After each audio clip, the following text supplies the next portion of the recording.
Uh, Good afternoon, and it's Sharon Motherwell Farrell, Intuitive Soul Solutions Sound Healer Channel.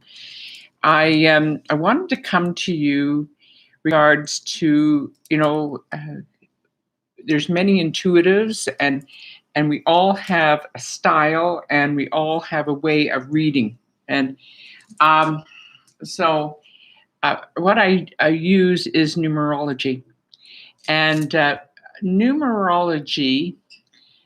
Your numbers really tell you who you are. And it gives talents, abilities, temperament, um, cycles.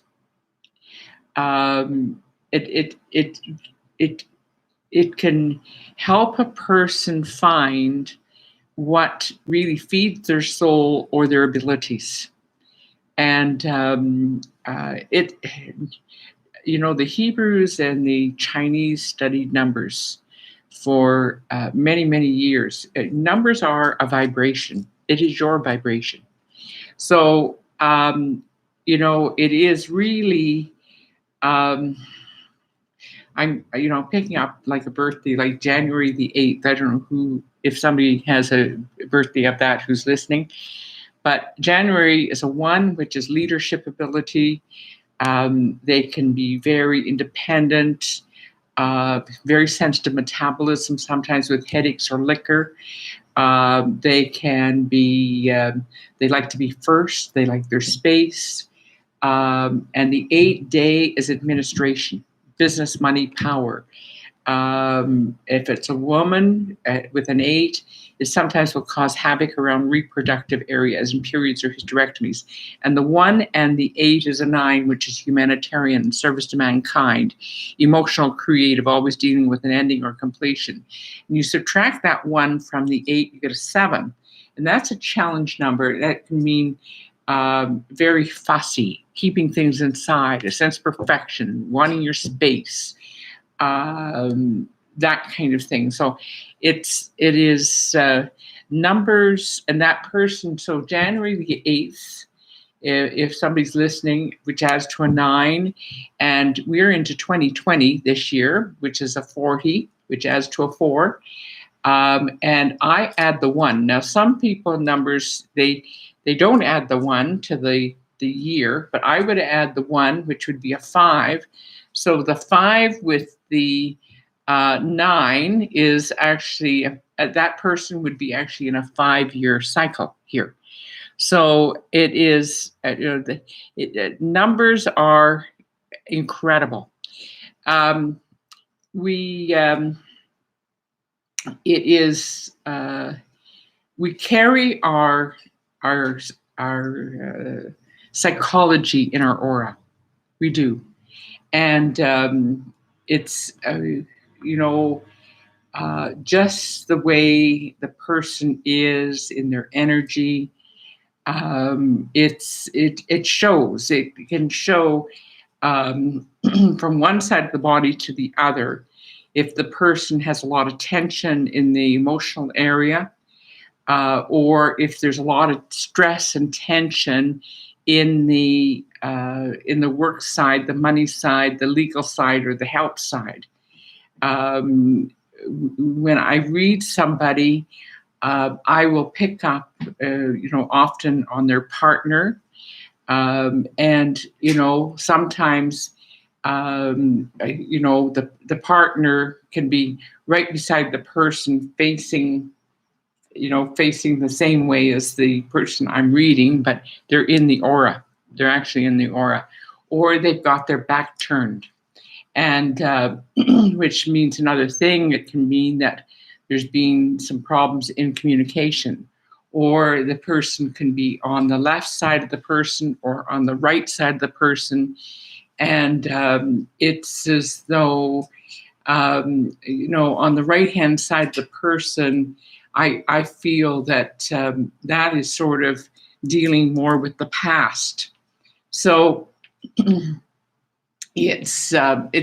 we as I say, we carry our psychology in our energy, and I often will pick up if I'm complaining about my stomach or my back or a shoulder or whatever, that will come through. So it's then I also move into psychometry if I'm in if I'm speaking with a person that is in the same room with myself. I will take a ring or a watch or keys and pick up from that. And because um,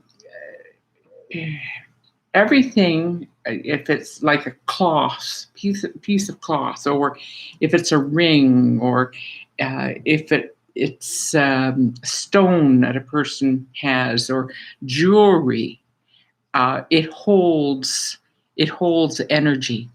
It holds the vibration of the person. And so often names will come through of people that are around that person. And often objects will have objects will hold a vibration, and you can actually feel a pulse in that object. It's letters, for instance, which are so seldom now sent now because we've got email. But I mean, you could pick up a letter and start to feel its vibration, basically. As you know, this is a while back, but there was a man that had his brother who was schizophrenic was in Montreal, and the man that came to see me was in Calgary because I live in Calgary, and he lives in Calgary, and the brother went missing, and he brought me a T-shirt of his brother, and the brother was quite a bit younger than this man. And as soon as he handed me the T-shirt of his brother, I had tremendous pain in an ankle. And he said, "That is my brother.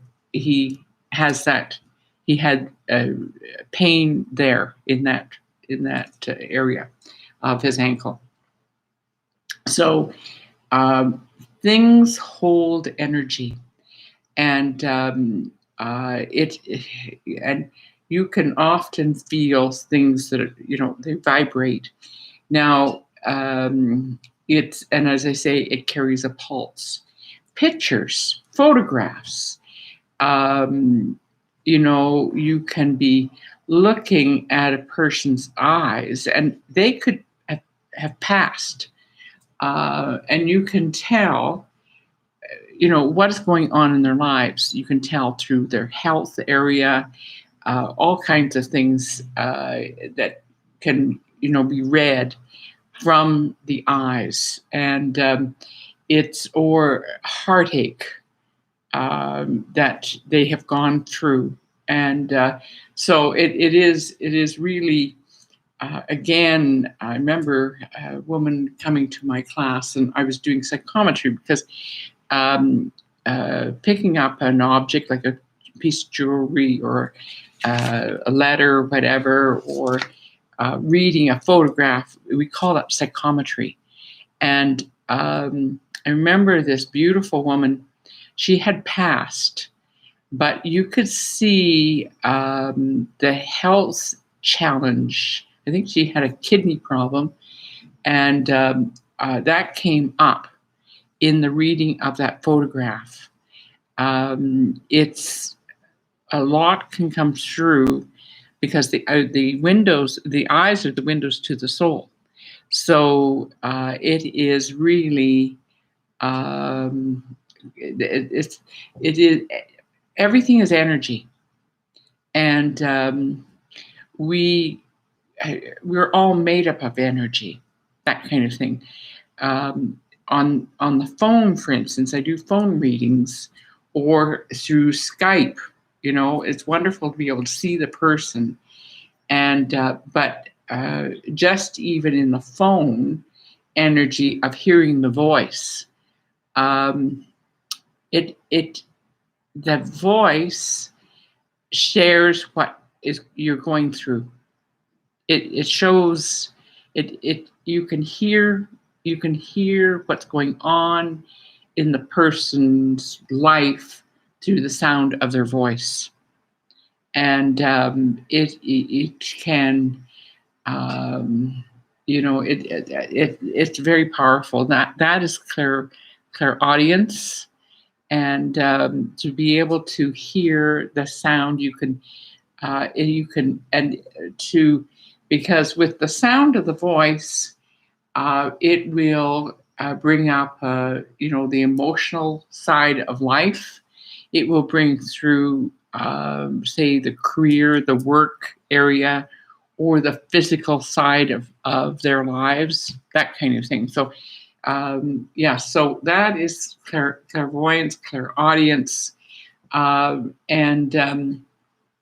then we have, people that have passed, and they come, they're in our aura. They are.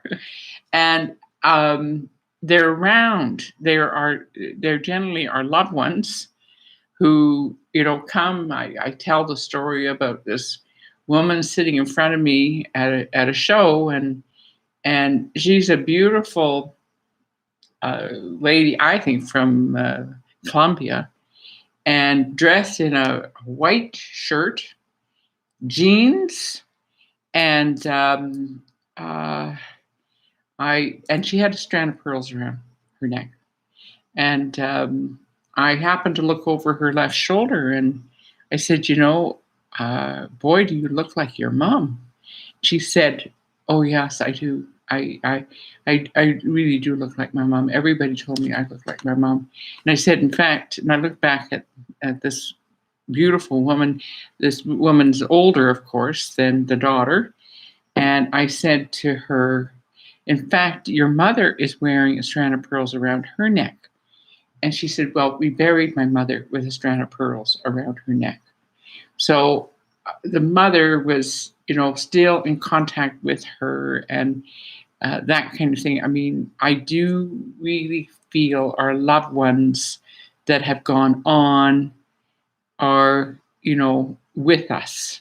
I feel that they continue to be with us. They stand and watch and see what's going on, So it is, what else can I share? Because, as I say, our psychology is in our energy, in our aura.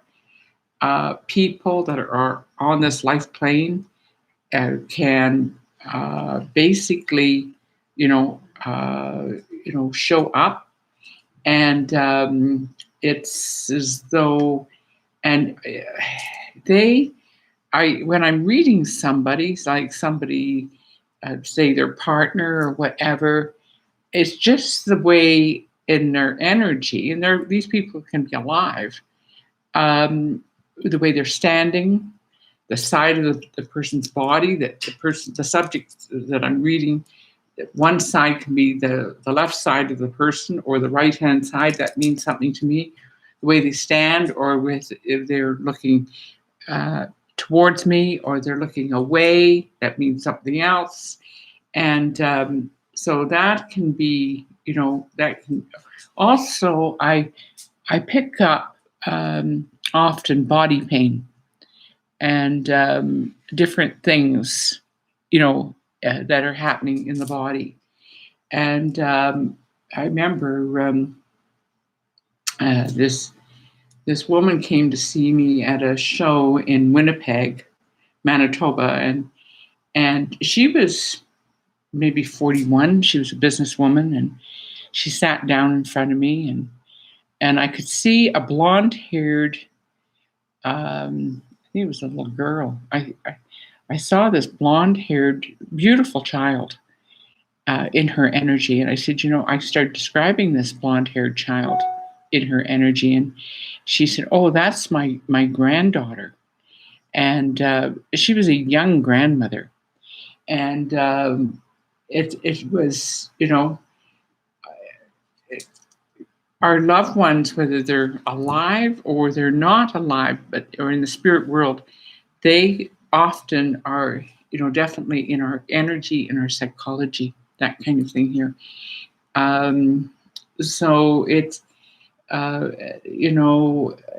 rings, books, uh, articles of clothing, pieces of jewelry, silverware, uh, different things, books. I'm looking at another book here, but they carry our energy. And um, there's, there's a lot that can come out of that whole situation here.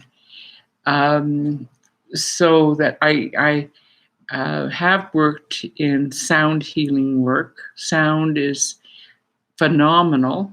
It moves blood circulation, that kind of thing here.